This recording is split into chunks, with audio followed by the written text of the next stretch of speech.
Good evening, everybody. This is John Marola from Keeping It Real Section 5 Football. And as you can see, we're all back at the table. This table right now is probably a good, since we've known each other, it's got to be over 40 years of us knowing everybody. So let me introduce my guys first. On my far right, Section 5 Hall of Fame coach from East High School, Coach Paul Brigani. Coach. Thank you, John. Welcome to be back, and welcome, Marcus. Thank you. And glad to be here. And welcome back, too. Paul's been down in Florida, so now he's back. And another guy that we got back from Florida is sitting on Mark's right-hand side, is the former head football coach at Greece Olympia High School. Coached Mark in high school, and this episode's going to be a lot of fun.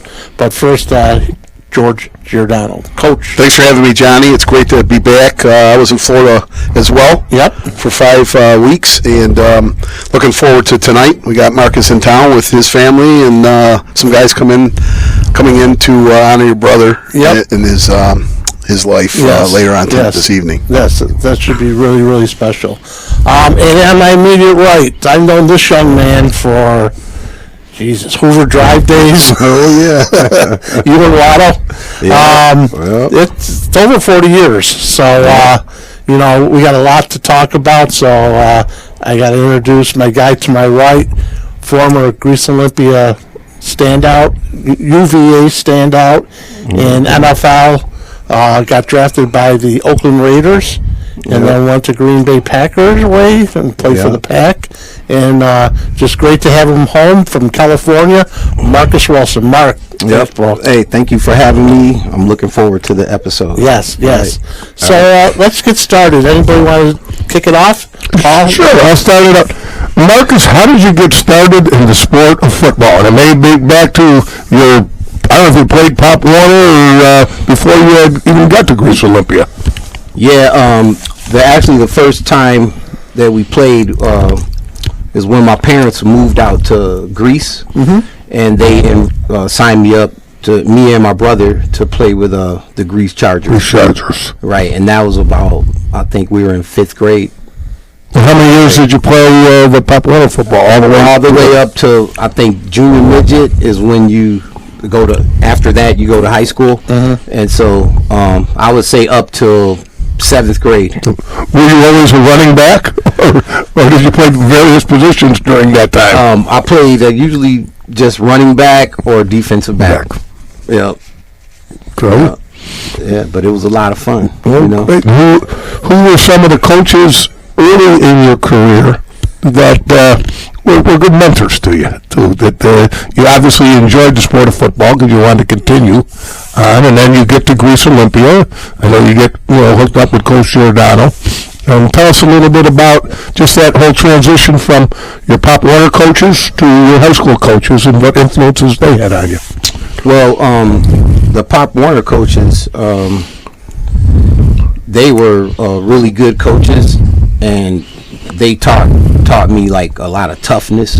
And and back in those days, if you were you had to go into some kind of crazy environments to play sports as a youngster, like Southwest, down to Main Street, Southwest Colts, all that stuff. And so for all these guys coming from the suburbs, and then sometimes when we went, I had family members that would come to the games and watch. And so so you had to develop a lot of toughness, and the coaches dealt a lot with teaching you skills of how to play the game, and the toughness. And then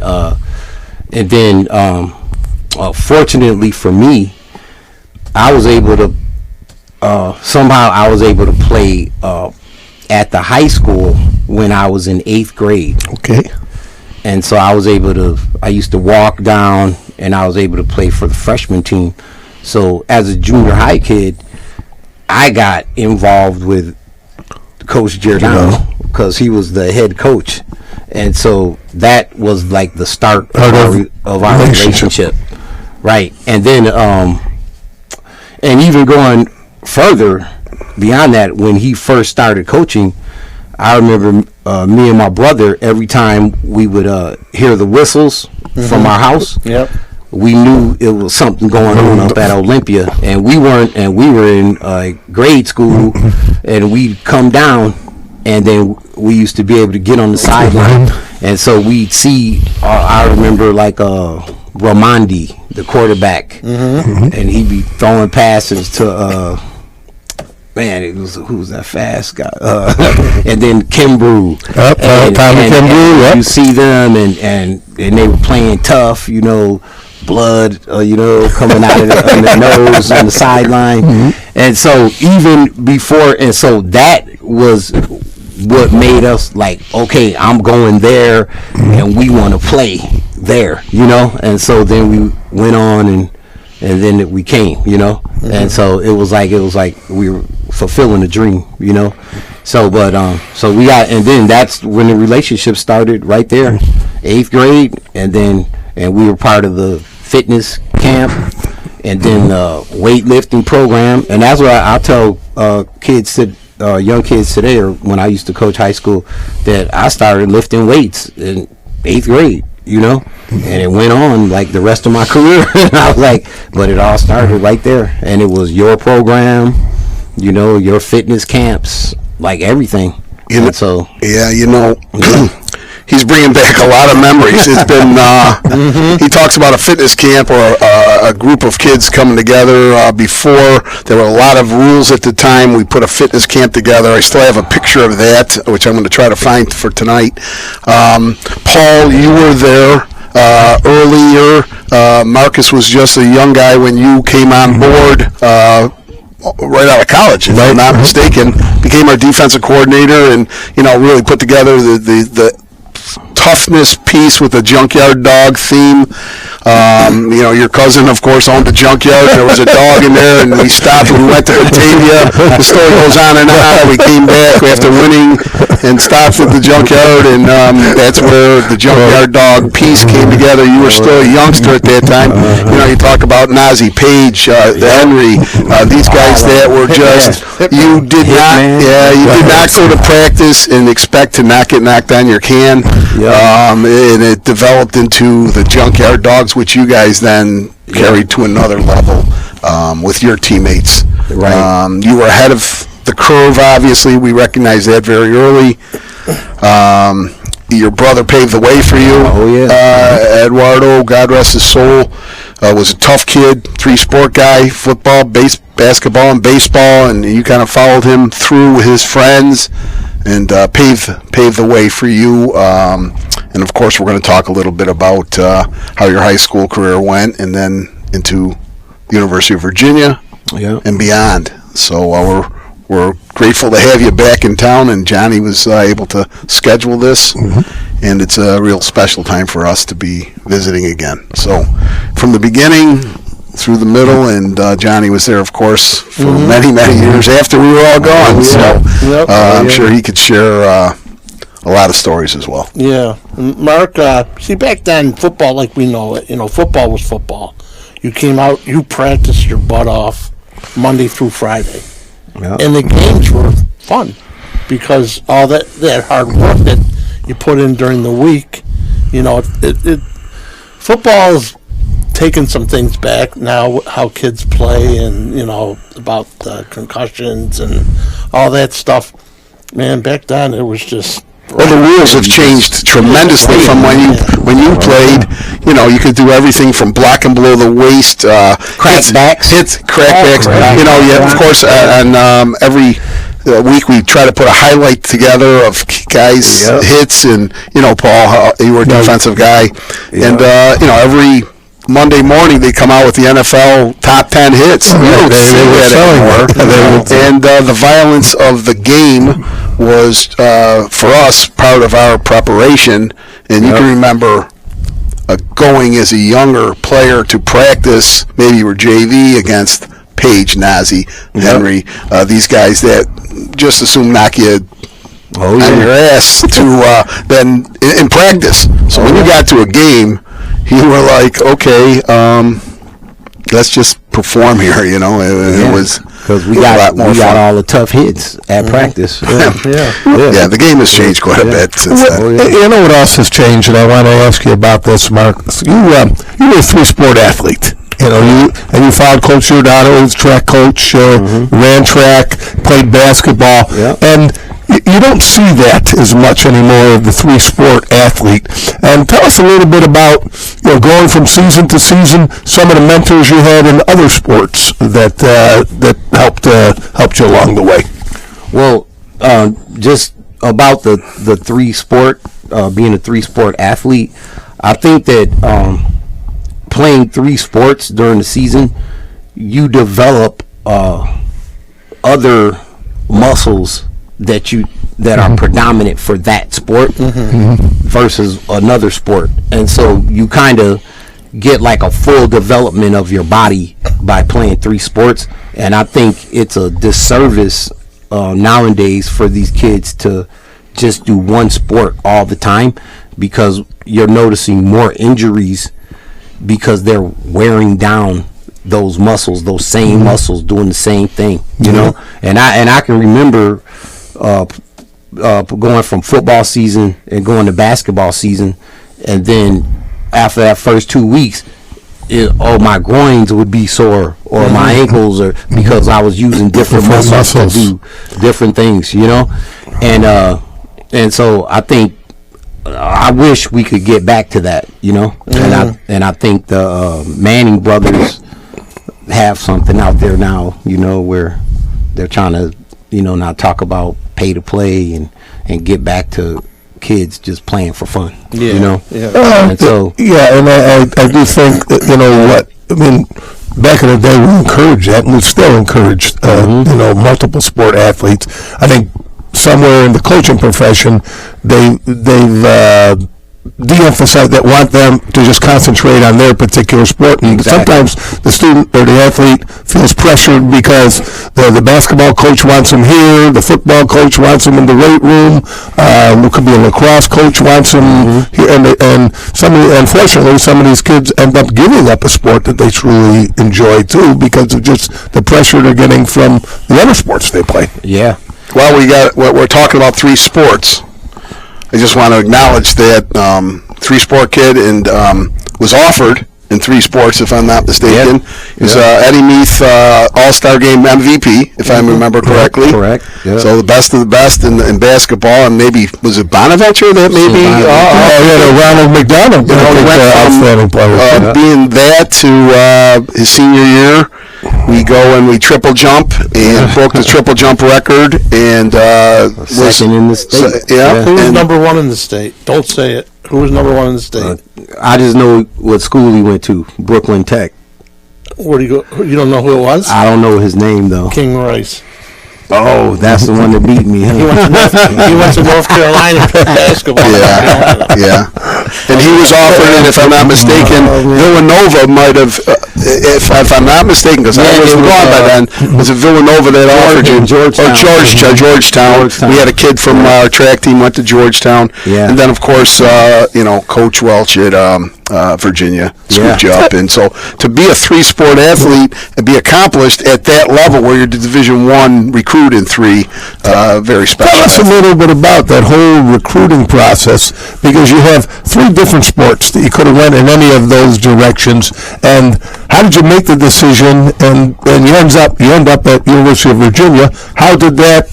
Tell us a little bit about that whole recruiting process with all three sports that you were involved with. It was kind of interesting because during that time, and I don't know much about how it works now, but the basketball at St. Bonaventure, they were recruiting me over the summer between my junior and senior year. And I guess for all sports, the signing day was in February. So, but Bonaventure was trying to get me to commit before football season, and they basically, so before football season they offered me, and I told them that I would like to wait until after football season before I make a decision. And then they came back and said, well, we're going to go, if you don't make a decision right now, we're going to go with a guy from out of Boston. Okay. And so they're trying to apply pressure to you, right? And so because of that, I basically had to like go out on a limb, and I said, okay, well, I'm gonna turn it down, and then at that point it was like, okay, everything was into football, and I knew I had track also, and I had been getting letters, so I was like, okay, if nothing comes from football, I still got track left, and I still got the basketball season, and maybe I could get someone else. Exactly, and and that's kind of how it worked out. And so after the football season, I went on my visits, and where did you visit? I had Boston College, Northwestern, and Dennis Green was there. Oh, okay. By the way, and so Northwestern, Boston College, unofficial to Syracuse, and Virginia, and it was one more. Oh, and I went to one Ivy League, and I think it might have been either Cornell or I can't remember, but I did one Ivy League. And just say Harvard. Yeah. Just say it. Just say it. Now, of course, and I can bring back a lot of them. Your junior year, you played for us, and then your senior year, I ended up going to Eastridge, and you played for Coach Wilt. So you went through his ability to contact coaches, and was a big part of that, obviously, and that's an exciting time. But a lot of people don't know that you were, I believe, student council president as well. Yes, correct. Yeah, so he had a resume. He had a full resume. Good student, good kid, 3-sport guy, student athlete, president of the school, and they got a good one. That's a testament to my parents, and especially my mom, because she wanted us, like, no matter what you do, you're going to go to school. And you're going to get an education, and you're going to learn. You were really fortunate. You had your brother Eddie, who went to the United States Naval Academy. That's no joke in itself. Played the trumpet, and he was very well-rounded. Your sister, she George Washington, and a good athlete, a good student, track and cheerleading, and a whole shooting match. So they paved the way, and you really. Lots of times the third sibling, it got a little bit of an easier road, but you still got to do the work to get to that point. Oh, yeah. Something I've got to put in here along those lines a little bit. Remember when you signed with Virginia, there was a coach that came in, and we went to your house after school. Yeah. And back then, tell you how different it was from then till now. The coach... We were taking pictures, and the coach couldn't be in any of the pictures. Remember that? Right. And I was just like, why can't he be in the picture? He just signed his name going to Virginia. And but it was me, my brother, your mom, and your brother and sister in the kitchen at your house. Right. And your mother, when you signed, she could see the little tears coming down. Oh, yeah, that was special. Very special. Now you got the hat. You got to fool the... that can be a hat, and put it on in front of it. Marcus, what led to the decision to go to Virginia? Well, from all the visits, well, one, I wanted, like, even going back, so, like, for, if I got a scholarship for the basketball, I wanted to go to the Big East, right? And I remember other players, like some East High players, like Quinn Smith, and I forgot maybe Kenny Charles. He was like the inside guy, light skin, and he ended up going to Seton Hall, and so I was kind of like, man, if I go, I want to go to the Big East. So in St. Bonaventure, they were Atlantic 10, so it was kind of like, and so when I went down to Virginia, they showed their future schedules, and we had South Carolina and Georgia as our non-league games, right? and that was for the first 2 years, and then we had Penn State and Notre Dame as our non-league games the following 2 years. So that was going to be our non-league games for my whole career. And I was like, okay. And then Clemson is in the division. We played the ACC, right? We got North Carolina. What a great conference, right? So it's like, all right, this is what I'm talking about right here. You know, I'm like, if you want to do it, this is a good stage, you know, to get it done. And so, and then because they made the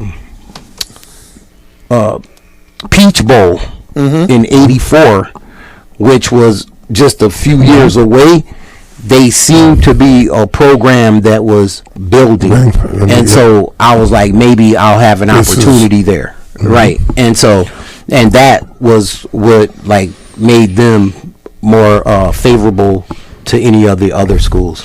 Now you played a great program at Greece Olympia. Now you're at a Division I program. Tell us how it was coming in as a young freshman. Now you're playing Division I football, and you're being welcomed to Division I football. Yeah, well, it was a lot of things that I saw like during that summer. I actually saw.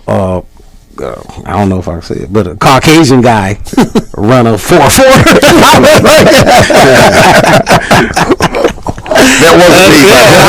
It wasn't any of us.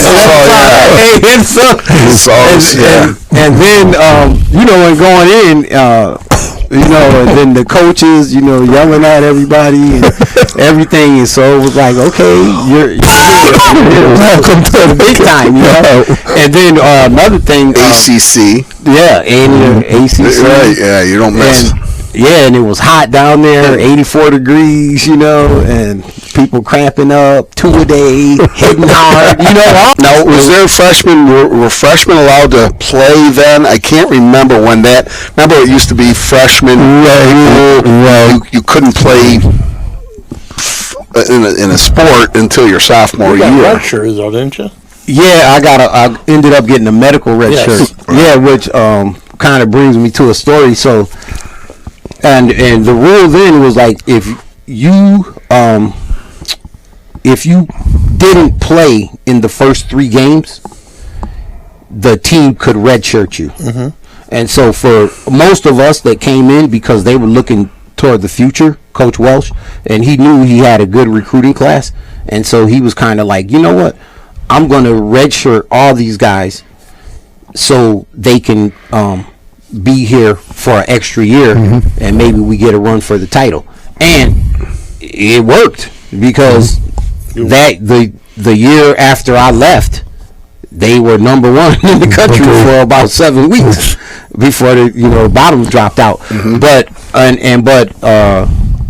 so I was kind of upset about that, and I felt that and they had me playing defensive back. That's what I was wondering. Did they recruit you as a defensive player or offense? How was that? They actually recruited me as an athlete and as a defensive back.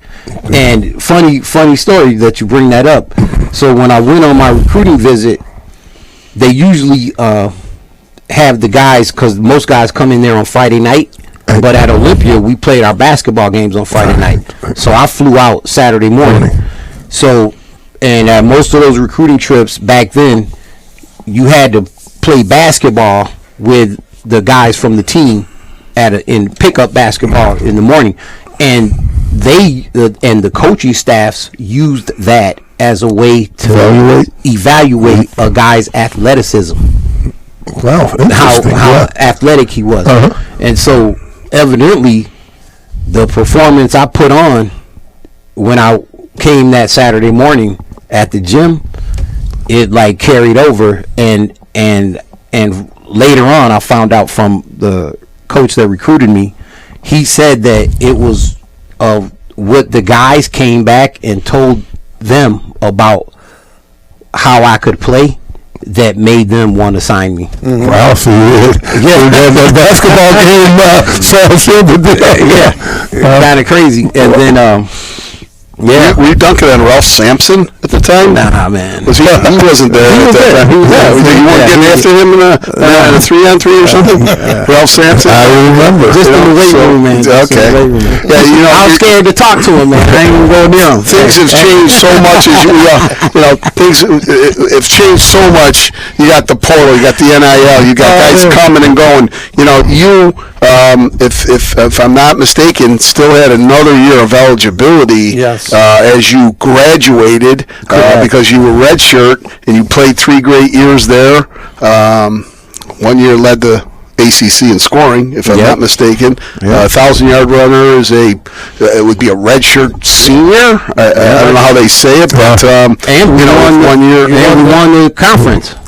ACC champs. Yep. We were at the game when you guys played Maryland. Yep. And then for the championship. Yep. so you had this abbreviated career, whereas now guys are playing, they're 27, 28 years old. Right. 5 different schools.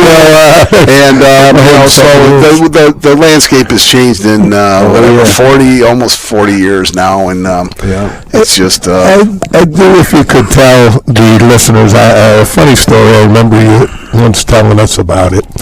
When you're talking about your freshman season, and you go in, you talk to Coach Welsh, you want more playing time, and tell me if you heard a little bit about that conversation. Yeah, so I went in because they put remember I was telling you guys about the red shirt thing. Right. And so after summer practice, and I was playing safety at the time, and I felt that I was performing well. And so I was surprised to see my name on the red shirt list. So that meant, like, you weren't playing this year. And so I was kind of like, man, I was like, I thought I was doing pretty good, And so some of the other guys, the other freshmen who were on the list, they kind of had the same feelings. But they were all afraid to say something. And so I was like, hey, well, I'm going to go up and talk to the coach because I don't think this is justified. And they were like, all right, you are. And they were like, okay. So in a way, it was like I was the guinea pig. Yes, you were. So I went up, and I'm knock on the door. His assistant answers, and they sit me in a chair. And then she comes out and she says, okay, Coach Welsh will see you now. And so I came in and I gave my spiel, why I think I shouldn't be redshirted and I should be playing and this and that. And he just basically said one sentence. He was like, Christ, you're a freshman. Get the F out of my office. And then I was like, welcome to college. And I was like, and then I turned around, walked out. And so when I got downstairs, all the other guys, they're all waiting. Like, what did he say? What did he say? And then I told them, and then they were like, damn. Out the door. Oh, that's great. That's great. Well, nowadays they would walk out the door and go to the next school. Playing time, so you're going to hit the portal, and now you're going to play against them. You put your head between your legs. Get busy. Wow. And so the other one that I remember too is, while you were there and you were starting running back, they go on the recruiting trail and they have an opportunity to get this Terrence Kirby, who was at the time the #1 high school recruit in the nation. In the nation. And he didn't beat you out. He was playing. They brought this guy in, but he couldn't do well you. Yeah, I was doing pretty good during that time, and plus, another part about it is I was already there. This was my 4th year, and I had developed physically, emotionally, and here he was just coming in. So even though I would say athletic ability wise, he might have had some things that were better than me. But just the experience, the maturity and all that, he was lacking. And so in a way, they kind of were like, and I knew he was going to play some because now you got a political game. Like, okay, They told you. if he doesn't play at all, now they'll never get another number one pick again because all number one picks want to come and play. Right, so he had to play, and then they kind of were like, okay, maybe Marcus can kind of tutor him and bring him along for all the other things. Right. But they told you, the coaches end up telling you, he's here to play, and you still had a year left of eligibility. Right. And you were like hemming and hawing a little bit about, going pro or thinking about going pro. Yeah. But after they were telling you that, it was kind of like, okay, I have my diploma. More importantly, you were graduating. You would have been a post grad. So now you're gonna dive into the next level, which is, of course, the professional and the NFL. So now you've gone through high school and college. You're still humping, still working, still having something to prove, and now you say, I'm going to forego my last year of eligibility to become a professional football player. Right, and move on. Correct. And because I kind of had a feeling because we lost that year, we lost 2 of our fullbacks and we ran a traditional I offense, and so we lost 2 of our like really good fullbacks. They were lost to eligibility. So I knew that I was tough enough to play the fullback position, and so I kind of thought that, instead of repeating what I just did, running for 1,200 yards, getting first team ACC, now I would be relegated because for the team, that was the position that would make this team better for me to be at fullback. And I felt that that's what I was going to be, the fullback. And then now Terry would have had that year, and I don't know what happens to me. Do I disappear in the draft? Right. And so I felt that maybe while I'm at the height of my my achievement, I better go to the NFL now. This is my best chance. And you got good decision. You got Thanks. But sometimes I look back and I don't know, because some of the guys I talk to at certain alumni events, because of like my leadership, they tell me that if I would have stayed, they don't think they would have dropped those games at the end of the season because they all told me that when they were like 8-0, they're on riding high, ranked number 1, nobody could stop them.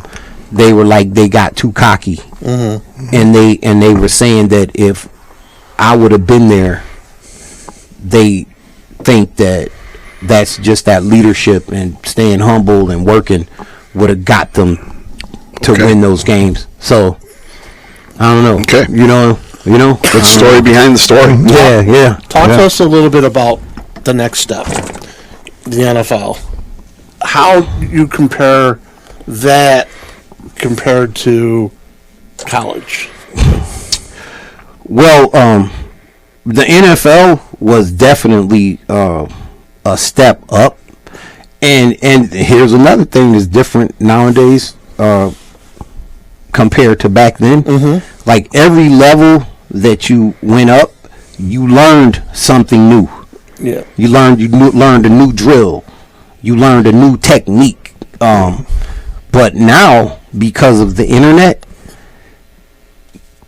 kids know the same stuff as NFL now. In high school. Because it's all out there, and so it's nothing new to learn. No new techniques, no new nuances, anything. And so, but back then you could tell, like speed wise, guys were faster. Like I remember in college, you could run a sweep and get around the corner, but now you're not getting around that corner because that D end runs a 4.52. And he's already out there 3 hours ahead of you. You know what I mean? And so it was like, and so we had to release different ways, and and we had to set the defenders up in order to do things, and so you learned all that stuff, and another thing is during that time in the NFL, it was a lot of based on your maturity because nobody was babysitting you. So like when they told you to go work out and come back a certain way, they weren't monitoring you. You just had to do it, and they could tell what you were doing based on when you came back. So when you came to a mini camp, if you were sucking gas and all this stuff, now they might approach you and say, "Hey, Wilson, we're going to keep you here for this stretch because we saw you haven't been taking care of business." But if you were, diligent and you took care of your business, it was like you're a man now, take care of yourself. Who were some of your mentors? Excuse me, when you got drafted by the Oakland, who did show you a little bit about being a professional? I want to say first was my running back coach, Joe Scannella. Yeah, he was a old Italian guy, man. He had to be, I'm gonna say, late 60s, really? even back then, man. And he was a good guy. I really liked him. What about player wise? And player wise, of course, when I got there, I was like Marcus Allen was on the team, and he was a great mentor, like in every way. And then Bo Jackson. Oh, really? And he would come to the team in the 9th week. Okay. Because he played baseball, right? So, but all the guys, man, they're all good. And then you guys know that first year there, I was on the practice squad. Yep. And I think that year was the first year of the practice squad in the NFL. Okay. And so I was the only rookie on the practice squad because the league was using that as a place to hide veteran players. Keep them. Yeah, and so one guy was like a 8-year vet. We had a 9-year vet. Yeah, so to keep them that we had a 1,000-yard rusher on there, Greg Bell. Yep, I remember. Yeah, and so it was kind of like, and so was the Raider mystique still a big part of? Oh yeah, we talk about the Paul, you're Raiders, and you've called Al Davis, and those guys. A lot of the history, a lot of that still brewing around. Still, because they won the title in '84. Okay, and then I remember the next year, '85, they made the playoffs. So they won Super Bowl '84. So when they beat Washington, is that what they beat Washington? And then '85, '86, they made playoffs. Marcus Allen won MVP of the league. Right, and then I was just there 3 years later. Wow. Right, and so all those guys like Howie Long, Willie Gault, and it was just legends. Yeah, and we were all out there. Playing together, man, and having fun, and that Raider mystique because we still made the playoffs. We actually that rookie year we won our division, and then we went on and lost to the Bills in the AFC Championship.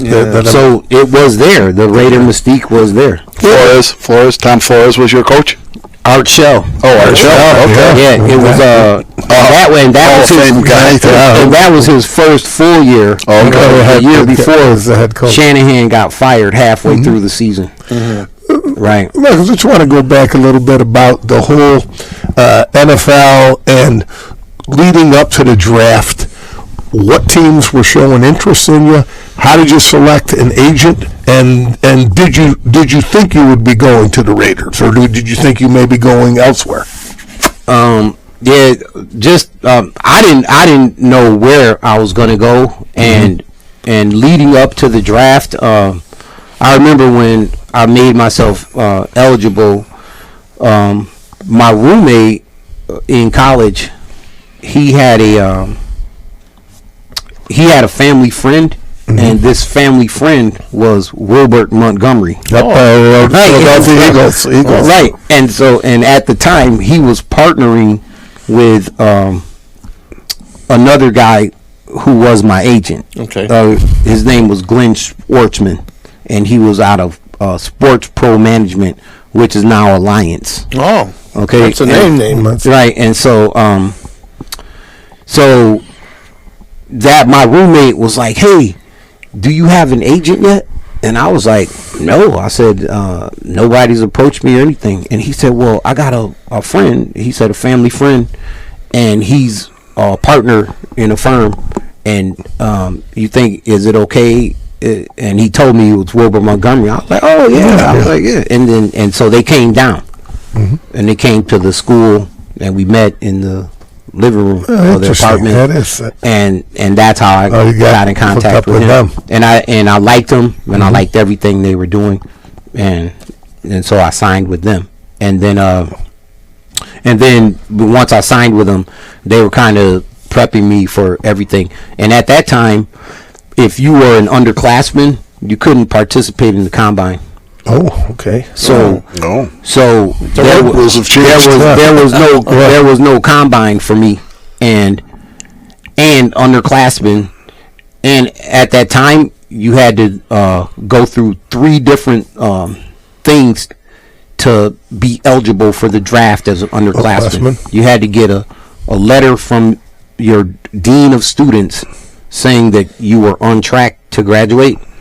You had to get a letter from your head coach allowing you to leave to go to pro, and then you had to get a letter from your athletic director, same thing, allowing you. And so I had to get all of those to be eligible. I think too, and I'll hold you off. I do know there was at least 2 letters that I had was sent to me as his high school coach. And the Raiders that were going back, not about his athletic ability, of course that was on there, they knew all that, but it was all about character and hireability and teamwork and all those things. They went right back to high school to, and I remember filling out, and at the top, the letterhead. Yeah, did they want all that information? This is for real now. This is as far as you can go. Big time. Did you have much contact with the Raiders prior to the draft? Had you been? No. So it wasn't I had no clue. And so because I was an underclassman and I wasn't eligible for the combine, and the combine was nothing like it is today, right? But I had to schedule pro days. Okay. So they'd come and I had 2 pro days. I got 7 teams one day and 14 teams on another day. So. But it was multiple guys from our school that were going to go. Evaluating. So they were participating also. And then and then lo and behold, as it turns out, after the combine was over, somehow an agent filed a lawsuit against the NCAA, and they made underclassmen eligible. Of course. So it was like after all of that, and so then all these guys came. You know what's amazing is that you said that no underclassmen can do the combine, and if that was true now, there wouldn't even be a combine because 80% of the guys are underclassmen. Sure. Marcus, how did the move from the Raiders to the Packers transpire?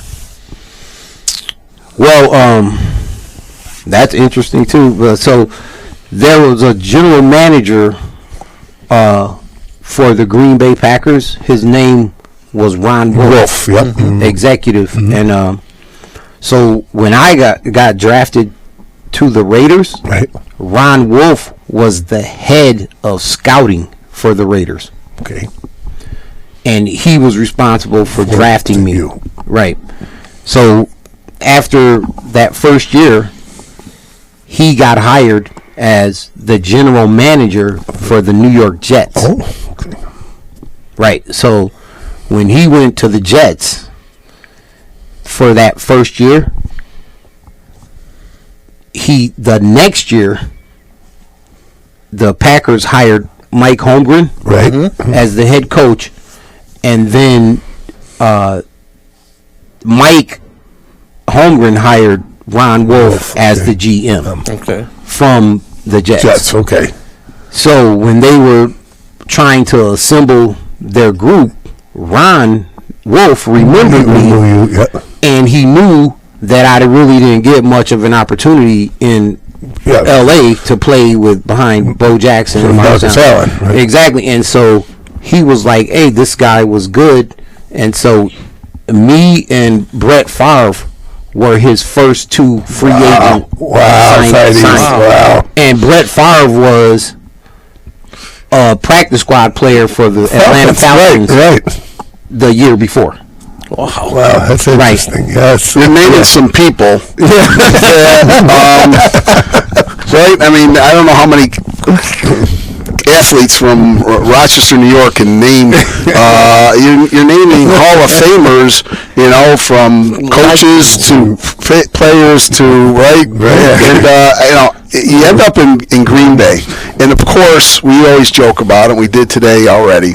You're now wearing the same exact uniform as a professional athlete that you wore in high school as a freshman. Yep. And we're not sure if there's a Google or somebody out there that can tell us if anybody else has ever worn the same uniform as you go to Green Bay. Now, you're at Green Bay for a bit, and I was fortunate enough, I believe it was like 92, our season is going, but we've got a rare Friday night game, and you're going to play on Sunday night against the Broncos.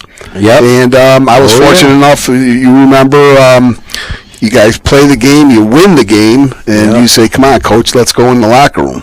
Yep. And you show us the trophies. Remember, I got pictures of all that. Yep. And Brett Favre's locker, this and that. He goes, "Oh, I want to have you meet somebody." And we walk over, and it's Reggie White. Wow. Reggie White's there, and I'm with my friend, and we're in the locker room, and Mark's, and he says, "Welcome," and we shake hands, and can we get a picture together? And take a picture, and you know, we come home, we develop it, and then they send it right back to him. And a couple days later, God bless, because he was the minister of the sack. He was the greatest of all time at that point, the record holder. And he took enough time to put welcome, you know, or God bless. That was nice. And got it right back, and I got that. And he sacked Elway to win that game. That was a great experience to go to Lambeau Field on a Sunday night. Place was like no other place I've ever been. You know, it was just a great experience. Yeah, so I enjoyed my time there, man. It was beautiful. Yeah. You know? No, that's awesome. Yeah, I remember you coming up to the dog pound.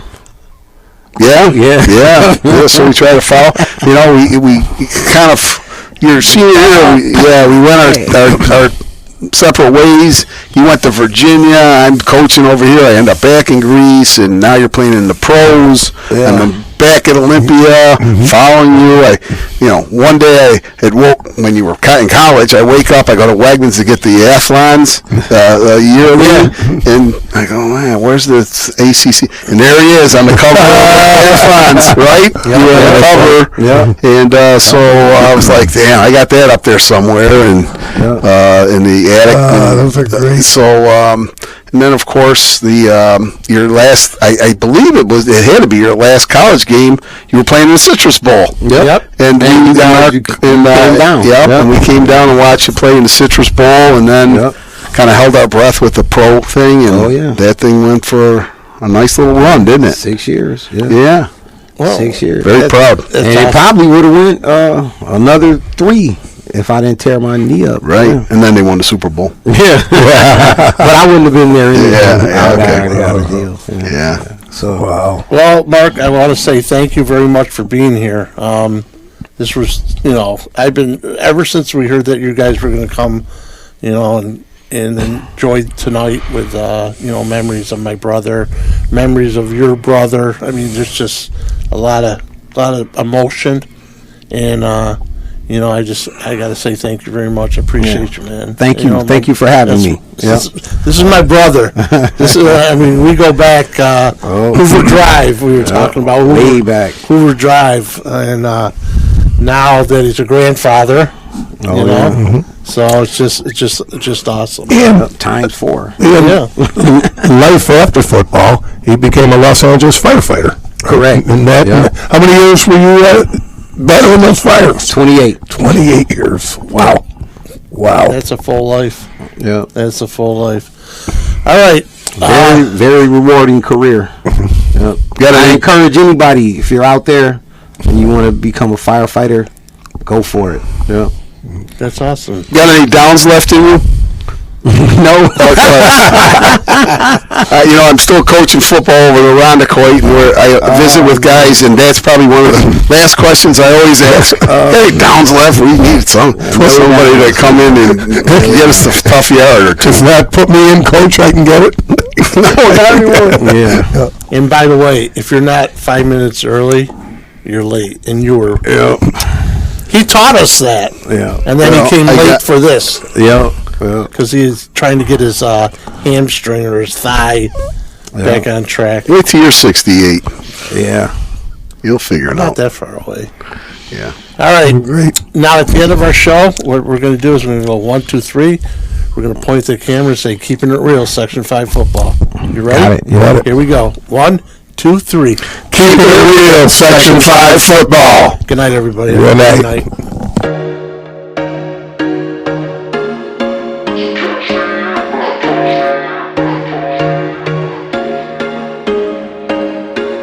There was once a day that I would pray for you. I'd go and misbehave just so you'd notice too. Sneaking looks up and down from across the room. And damn, what a hell of a view. I feel good, you look great, I like you, I can't wait. A first time, a first date. You're so fine, I'm so late. You sip wine, I drink straight. Don't waste time to my place. I feel my heart erase.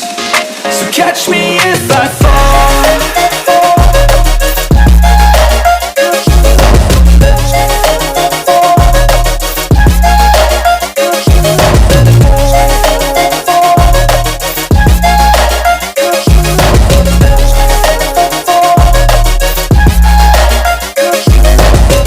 I'm falling fast, sitting here praying that this night's gonna last. You got it all on tap, I'm loving your vibe, always have your back. We like all the same tracks, listen all night in the sheets all black. Said I'm falling fast, don't remember life before you, that's fact. I feel good, you look great, I like you, I can't wait. A first time, a first date. You're so fine, I'm so late. You sip wine, I drink straight. Don't waste time to my place. I feel my heart erase. So catch me if I fall.